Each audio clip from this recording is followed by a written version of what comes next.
যত যাবে রক্ত হাদিরা হবে শক্ত। হাদি, ওসমান হাদি, তাকে গুলি করা হয়েছে। এটা খুবই দুঃখজনক।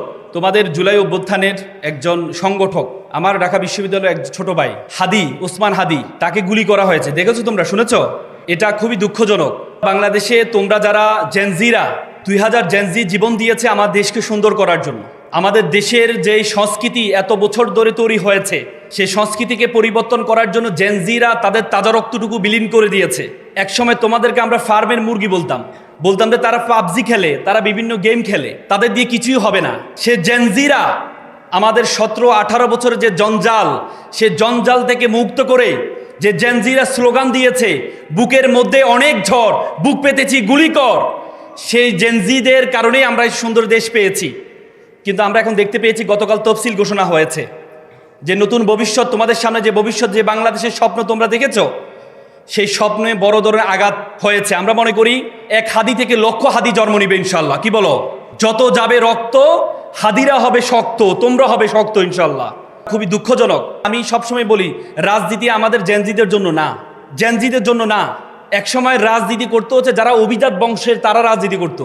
আর এখন আমরা দেখতে পাই যাদের কোনো পেশা নেই, যাদের কোনো কাজ কাম নেই, যারা সন্ত্রাসী, যাদের কোনো টাকা পয়সা নেই, যাদের কোনো পড়াশোনা নেই, তারা রাজনীতিতে আসে। কিন্তু তোমরা যারা জেনজিরা, তোমরা সামনে আসছো রাজনীতিকে পরিবর্তন করার জন্য।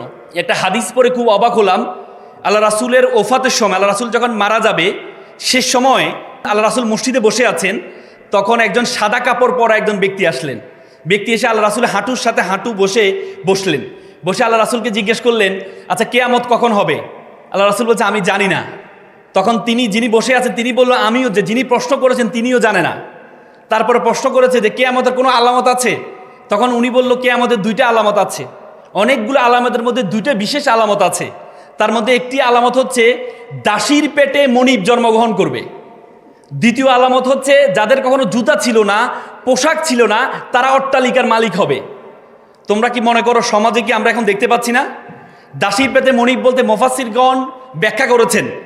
তারা ব্যাখ্যা করেছেন যে দাসীর পেটে তার মানে হচ্ছে যারা এখন সন্তানদেরকে জন্ম দিচ্ছে, বিসিএস ক্যাডার বানাচ্ছে, বড় আইনজীবী বানাচ্ছে, বড় ডাক্তার বানাচ্ছে, পরবর্তীতে দেখা যায় সেই মাকে তারা বৃদ্ধাশ্রমে রেখে আসে। তার মানে যে মনিবকে বানিয়েছে, সেই মনিব তার মাকে দাসীর মতো অ্যাড্রেস করে, ঠিক না? তার মানে কিয়ামতের সে আলামত শুরু হয়েছে।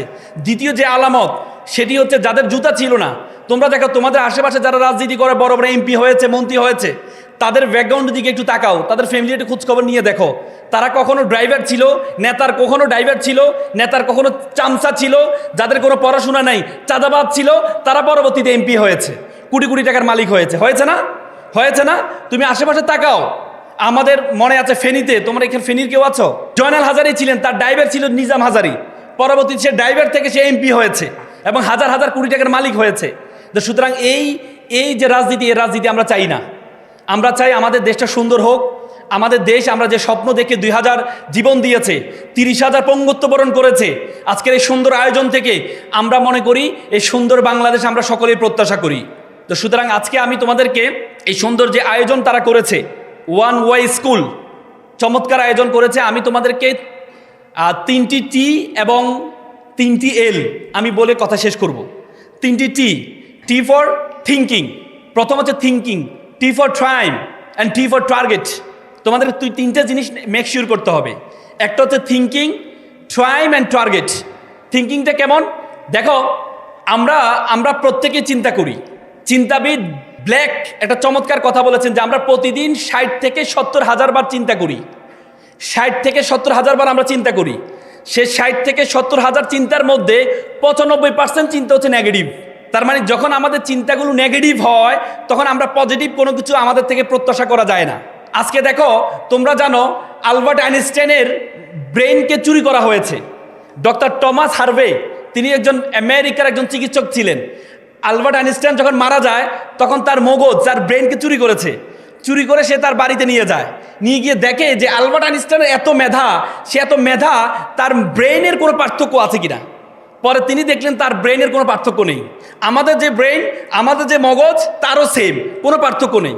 তখন তিনি বললেন, তাহলে আমাদের যেহেতু কোনো পার্থক্য নেই, তার মানে তাহলে মূল পার্থক্য হচ্ছে আমাদের থিঙ্কিংয়ে, চিন্তায় হচ্ছে আমাদের মূল পার্থক্য। তুমি যদি ছোট চিন্তা করো, তুমি যদি ছোট চিন্তা করো তাহলে তুমি ছোট হবা, আর তুমি যদি বড় চিন্তা করো তাহলে তুমি বড় হবা। একটা সাইকেলিং সংস্থা, যুক্তরাষ্ট্রের একটা সাইকেলিং সংস্থা, তারা একটা জরিপ করেছে। তারা জরিপ করে তারা বলেছে একটা মানুষ তার কর্মস্থল, তার শিক্ষা প্রতিষ্ঠান এবং তার বাসা এর 15 কিলোমিটারের মধ্যে যা কিছু ঘটে সে সেরকম করে চিন্তা করে। যে 15 কিলোমিটারের মধ্যে যতটুকু ঘটে সে মনে করে মানুষ এভাবে খায়, মানুষ এভাবে চিন্তা করে, মানুষ এভাবে ঘুমায়, সব কিছু এতটুকুর মধ্যে। কিন্তু না, এই 15 কিলোমিটারের মধ্যে আমাদের গন্ডি হচ্ছে 15 কিলোমিটার পর্যন্ত, কিন্তু তোমার গন্ডি 15 কিলোমিটার পর্যন্ত না। You are global citizen. পৃথিবীটা একটা বিশ্বগ্রামে পরিণত হয়েছে। You have to think beyond Bangladeshi border. তোমাকে বাংলাদেশের বর্ডারের বাইরে চিন্তা করতে হবে, তোমাকে চিন্তা করতে হবে বড়। তোমাকে আল্লাহ তাআলা বলছেন কুনতুম খায়রা উম্মাহ, you are the noblest nation, you are the best nation. Allah তাআলা বলেছেন বিশ্ব জগতে যা কিছু আছে সব কিছু আমি তোমার জন্য সৃষ্টি করেছি। আল্লাহ তাআলা কোরআনে বলেছে হুয়াল্লাযী খলাকালাকুম মা ফিল আরদি জামিয়া, এই আসমান এবং জমিনে যা কিছু আছে আমি সব কিছু তোমার জন্য সৃষ্টি করেছি। তো সুতরাং তুমি তোমাকে কেন ছোট মনে করো? এই জন্য তুমি তোমাকে বড় মনে করতে হবে। তোমরা এপিজে আব্দুল কালামের নাম শুনেছ। তিনি সকালে ঘুম থেকে উঠে তিনি সবসময় বলতে আই এম দ্য বেস্ট, আমি সেরা, আমি সেরা, আই এম দ্য উইনার, আমি বিজেতা, টুডে ইজ মাই ডে, আজকে আমার দিন, আই ক্যান ডু ইট, আমি করতে পারবো, গড ইজ উইথ মি, সৃষ্টিকর্তা আমার সাথে আছেন, সৃষ্টিকর্তা আমার সাথে আছেন। আমেরিকান একজন প্রফেসর তিনি বলেছেন ইউ বিকাম ইউ কনভারসেশন, তুমি যেটি তুমি বলো। তুমি যদি তোমার ব্রেন হচ্ছে তোমার সবচেয়ে বাধ্যগত সার্ভেন্ট, তুমি যদি তোমার ব্রেনকে বলো তুমি ছোট, তাহলে তোমার ব্রেন বলবে ইয়েস স্যার আপনি ছোট। তুমি যদি তোমাকে বলো আমি বড়, তোমার ব্রেন বলবে ইয়েস স্যার আপনি বড়। তুমি যদি তোমাকে বলো আমি একা, তোমার ব্রেন বলবে ইয়েস স্যার আপনি একা। তুমি যদি তোমার ব্রেনকে বলো আমি যেহেতু একা, এ জীবন রেখে লাভ নাই, তোমার ব্রেন বলে ইয়েস স্যার আপনি একা, জীবন রেখে লাভ নাই, keep it up, keep going on, আত্মহত্যা করেন। এই জন্য আমরা আত্মহত্যা করি। এই জন্য তোমরা এখানে যারা আছো তোমাদেরকে মনে করতে হবে তুমি সেরা, আই এম দ্য বেস্ট। বলতে পারবা আই এম দ্য বেস্ট? আমার সাথে বলো I am the best. Loudly বলো আমি সেরা। লাউডলি চিৎকার দিয়ে, তোমরা জেনজি চিৎকার দিয়ে বলো আই এম দ্য বেস্ট, আমি সেরা, টুডে ইজ মাই ডে, আজকে আমার দিন। তুমি তো সেরা। ওয়ান ওয়াই স্কুল সেরা না? সেরা না? তোমাদের জন্য যে চমৎকার আয়োজন করেছে। তুমি যদি বলো আমি বলো ওয়ান ওয়াই স্কুল, তোমরা বলো তুমিও সেরা। পারবা তো ইনশাল্লাহ? বলো ওয়ান ওয়াই স্কুল, লাউডলি বলো তুমিও সেরা। আজকে তোমরা এখান থেকে আজকে থেকে মনে করবা তুমি সেরা। তুমি কখনো তোমাকে ছোট ভাববা না। তোমার চিন্তার জগৎ যত বড়, চিন্তার, দেখো বাংলাদেশের 5% জনগণের কাছে 95% সম্পদ আছে বাংলাদেশের, এবং 95% জনগণের কাছে মাত্র 5% সম্পদ আছে। বিল গেটস বলেছেন যদি পৃথিবীর যত সম্পদ আছে সকল সম্পদ যদি সকলের কাছে সমভাবে বন্টন করে দেওয়া হয় সকলের কাছে, তাহলে মাত্র 2 মাসের ব্যবধানে বিলিনিয়ার যারা ছিল তাদের কাছে সকল সম্পদ আবার ফেরত যাবে। তার মানে তোমাকে আমাকে যদি সম্পদ দেওয়া হয় আমরা কি চিন্তা করব? আমরা চিন্তা করব না আমি তো বিদেশ ঘুরবো, আমি একটা আইফোন কিনবো, আমি একটু কি বলে একটা গাড়ি কিনবো। তুমি যার থেকে বিদেশ ভ্রমণ করার জন্য যে বিমানটা টিকিট কাটবা এই বিমান বিলিনিয়ারদের, তুমি আইফোন কিনবা এটা তাদের, তুমি যে গাড়ি কিনবা এটা তাদের। তার মানে 2 মাসের মধ্যে সকল সম্পদ আবার বিলিনিয়ারদের কাছে চলে যাবে। তার মানে বিলিনিয়ার এবং তোমার মধ্যে পার্থক্য হচ্ছে শুধু চিন্তার, মানুষের ব্রেনের কোনো পার্থক্য নেই। তুমি জীবনের শুরুতেই বিজেতা ছিলে, তুমি জীবনের শুরুতেই বিজেতা ছিলে। তোমার আর তাদের মধ্যে, আমার আর তাদের মধ্যে পার্থক্য হচ্ছে চিন্তার পার্থক্য। ব্রিটিশরা আমাদের মাথায় ঢুকিয়ে দিয়েছে, ব্রিটিশরা আমাদের মাথায় আমাদেরকে শাসন করেছে।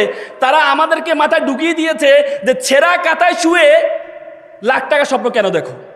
তারা আমাদেরকে অ্যাপ্লিকেশন শিক্ষা, কেরানি পদে চাকরির জন্য আবেদন, কখনো দেখেছো সিইও পদে চাকরির জন্য আবেদন শিখাইতে তোমাকে? এমডি পদে চাকরির জন্য আবেদন শিখাইতে? তারা তোমাদেরকে বলছে তোমরা আজীবন দাসে থাকো, তোমরা চিন্তা করবা ছোট। এই চিন্তা ছোট করলে হবে না, তোমাকে চিন্তা করতে হবে বড়। পারবা তো ইনশাল্লাহ? আবার বলো আই এম দ্য বেস্ট, আমি সেরা। দ্বিতীয় টি এর কথা বলেছি, সেটি হচ্ছে time is a very important. সময়, আমরা সময়ের গুরুত্ব দিই না, আমরা সময়ের গুরুত্ব দিই না। তোমাকে আমাকে যদি বলা হয় আচ্ছা আপনাকে প্রতিদিন 86,400 টাকা দেওয়া হবে, এর টাকার মেয়াদ হচ্ছে 1 দিন, পরের দিন এই টাকা আবার 0 টাকা হয়ে যাবে, এবং প্রতিদিন আপনি 86,400 টাকা পাবেন, হুট করে এই টাকাটা বন্ধ হয়ে যাবে। তাহলে আমরা কি করব? এই 86,400 টাকাকে খুব ইউটিলাইজ করব, যে আমি যেহেতু হুট করে বন্ধ হয়ে যাবে তাহলে আমাকে এই টাকাটাকে কাজে লাগাইতে হবে। চিন্তার প্রসারতা বাড়াইতে হবে, আমরা এটা করব। তেমনি আল্লাহ তাআলা প্রতিদিন তোমাকে ৮৬,৪০০ সেকেন্ড দিয়ে থাকেন, ৮৬,৪০০ সেকেন্ড দিয়ে থাকেন। এই ৮৬,৪০০ সেকেন্ডের কতটুকু আমরা ইউটিলাইজ করছি? সময় ইজ ভেরি ইম্পর্টেন্ট, সময় ইজ ভেরি ইম্পর্টেন্ট। আল্লাহ তাআলা যত কসম গিয়েছেন, আল্লাহ তাআলা যখন কোনো কিছুকে গুরুত্ব আরোপ করেন তখন তার নামে কসম খায়। আমরা দেখো, আমরা মায়ের নামে কসম খাই না, তাহলে মা আমাদের কাছে গুরুত্বপূর্ণ। আমরা মাথা ছুঁয়ে কসম খাই না, তাহলে মাথা আমাদের কাছে গুরুত্বপূর্ণ। সন্তান ছুঁয়ে কসম খাই না, যে আমার সন্তানের কসম, তার মানে কি সন্তান আমার কাছে গুরুত্বপূর্ণ। আল্লাহ তাআলা তেমনি বলছে ওয়াল আস, সময়ের কসম। আল্লাহ বলছে ওয়াল আস, সময়ের কসম। তোমাকে সময়ের কসম বলে আল্লাহ তাআলা সময়ের গুরুত্ব বাড়িয়ে দিয়েছেন, সময়ের গুরুত্ব বাড়িয়ে দিয়েছেন। জ্যামাইকার একটা ছেলে ওসাইন বোল্ট, নাম শুনেছো? Usain bolt. জ্যামাইকার প্রেসিডেন্টের নাম কে বলতে পারবা? প্রধানমন্ত্রীর নাম? না, আমিও জানি না। তোমরা কি? আমিও জানি না। তার মানে কিন্তু যদি বলা হয় ওসাইন বোল্ট, আমরা সাথে সাথে বলি জ্যামাইকা, আর যদি বলে জ্যামাইকা আমরা বলি ওসাইন বোল্ট। তার মানে একটা ছেলে পুরো একটা দেশকে প্রতিনিধিত্ব করছে। কিসের কারণে জানো? সে শুধু 10 সেকেন্ড থেকে অল্প কিছু সময় কম দিয়ে 9.58 মিলি সেকেন্ডে 100 মিটার দৌড় দিয়েছে। কত মিটার? 100 মিটার দৌড় দিয়েছে। কত 10 সেকেন্ড থেকে কম। তাকে বলা হয়েছে সে যখন প্রথম, সেই মাত্র 9 সেকেন্ডের দৌড়ানোর জন্য লক্ষ লক্ষ সেকেন্ড ব্যয় করেছে। সে যখন প্রথম প্রতিযোগিতা অংশগ্রহণ করবে তখন তার গার্লফ্রেন্ড, তার খুব পছন্দের একজন গার্লফ্রেন্ড ছিলেন, তাকে ডেকে এনে বলল যে তোমার সাথে আমি ব্রেকআপ করতে চাই। বলতে কেন ব্রেকআপ? বলছে না, তোমার কারণে আমি আমার কাজে মনোযোগ দিতে পারছি না। সে ব্রেকআপ করে দেয়। আজকে আমরা গার্লফ্রেন্ডও চাই, আবার সফলতাও চাই, চাই কিনা? গার্লফ্রেন্ড এবং সফলতা দুটো একসাথে তুমি পাবা না। হার্ভার্ড ইউনিভার্সিটিতে গবেষণা হয়েছে। হার্ভার্ড ইউনিভার্সিটিকে বলা হয় প্রেসিডেন্ট ইউনিভার্সিটি। হার্ভার্ড ইউনিভার্সিটি গবেষণা করে, তারা গত 30 বছর তারা গবেষণা করেছে। 30 বছর তারা দেখেছে তাদের স্টুডেন্টরা যারা সফল হয়েছে তাদেরকে তারা দেখেছে। 30 বছরে তারা দেখেছে যে তাদের স্টুডেন্টরা যারা সফল হয়েছে তারাই সফল হয়েছে যারা ইউনিভার্সিটি টাইমে অপোজিশন জেন্ডারের সাথে কোনো রিলেশনে ছিল না, তারা সবচেয়ে বেশি সফল। তো সুতরাং তুমি দেখো আমরা মদ খাইলে আমাদের ব্রেইনে ডোপামিনের পরিমাণ হয় 200। আমাদের মদ খাইলে বউকে মা ডাকে, মাকে বউ ডাকে, কি মদ খাইলে। আর বলা হয় কেউ যদি প্রেমে পড়ে তার ব্রেইনে ডোপামিনের পরিমাণ হয় 250। তার মানে তোমার ব্রেনের মধ্যে ঘূর্ণিঝড় তৈরি হয়, আর এটা দিয়ে তুমি নাকি সফল হবা। মাত্র 200-তে মাকে বউ ডাকে, বউকে মা ডাকে, আর 250 দিয়ে তুমি নাকি সফল হইবা। তার মানে টাইম ইজ ভেরি ইম্পর্টেন্ট। তোমরা সময়ের গুরুত্ব দিবা। যদি সময়ের গুরুত্ব দিতে পারো, যদি সময়ের গুরুত্ব দিতে পারো, তোমাদেরকে আল্লাহ তাআলা অনর্থক সৃষ্টি করেন নাই। একটা বিকল গরী প্রতিদিন 2 বার ঠিক সময় দেয়, আর তুমি তো বিকল না, আমি বিকল না, তাহলে আমাকে দিয়ে কেন কিছু হবে না? আল্লাহ তাআলা কোরআনে বলেছে লাকাদ খালাকনাল ইনসানা ফি আহসানি তাকওয়িম, আমি তোমাকে সুন্দর আকৃতি দিয়ে সৃষ্টি করেছি। এই আয়াতটা বলার জন্য আল্লাহ 4 বার কসম খাইছেন। কয়বার? আল্লাহ বলছে ওয়া তিনের কসম, ওয়া জাইতুনের কসম, ওয়া তুরি সিনিন, তুর পাহাড়ের কসম, বালাদিল আমিন, শহরের কসম, লাকাদ খালাকনাল ইনসানা ফি আহসানি তাকওয়িম, আমি তোমাকে সুন্দর আকৃতি দিয়ে সৃষ্টি করেছি। এরপরও তুমি বলো তোমাকে আল্লাহ তাআলা অনর্থক সৃষ্টি করেছেন? তুমি বলো তোমাকে অনর্থক সৃষ্টি করেছেন? আল্লাহ বলছে ওয়ামা খালাকনাস সামা ওয়ামা আর বাইনাহুমা বাতিলান, আমি আসমান এবং জমিনে যা কিছু সৃষ্টি করেছি কোনো কিছু আমি অনর্থক সৃষ্টি করিনি। তো সুতরাং তোমাদের টাইমে নিয়ে গুরুত্ব দিতে হবে। তৃতীয় সর্বশেষ টিম বা টার্গেট, বড় স্বপ্ন দেখবা, বড় স্বপ্ন দেখবা। বলে যে মানুষ তার স্বপ্নের মতো বড়, মানুষের স্বপ্নের আয়তন যত বড়, মানুষ তার স্বপ্নের মতো বড়। তোমরা এখানে যারা আছো বড় টার্গেট নিবা। এখন থেকে বড় ব্যবসায়ী হতে চাও, বড় টার্গেট নিবা। মনে রাখবা আমরা প্রত্যেকে সবকিছু মনে রাখবা, it's not time for GK, it's time for SK. It's not for GK general knowledge, it's for SK মানে স্পেশাল নলেজ। এখন সময় হচ্ছে স্পেশাল নলেজ।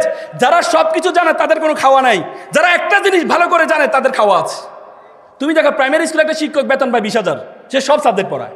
আর একটা কলেজের শিক্ষক সে বেতন পায় 50,000, একটা সাবজেক্ট পড়ায়। তার মানে একটা জিনিসকে ভালোভাবে জানতে হবে তোমাকে। এখানে যারা আছো তোমরা তোমাদের লাইফের টার্গেট নাও যে একটা জিনিসকে তুমি ভালোভাবে জানবা।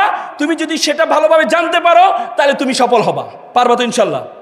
পারবা তো ইনশাল্লাহ? পারবা তো ইনশাল্লাহ? আমেরিকান প্রেসিডেন্ট বলেছেন তোমার সফলতার জন্য যদি তোমার দৌড়ানোর সামর্থ্য না থাকে তাহলে তুমি হাঁটো, যদি হাঁটার সামর্থ্য না থাকে তাহলে তুমি হামাগুড়ি দাও, তারপরেও তোমার সফলতার দিকে তুমি এগিয়ে যাও। তো সুতরাং তোমরা এগিয়ে যাও সে প্রত্যাশা করছি। এপিজে আব্দুল কালাম বলেছে, প্রজাপতির পিছনে ঘুরিও না, ফুলের চাষ করো, প্রজাপতি তোমার পিছনে ঘুরবে। ইসলামিক লাইফ, জীবন গড়ুন কোরআন সুন্নাহর আলোকে।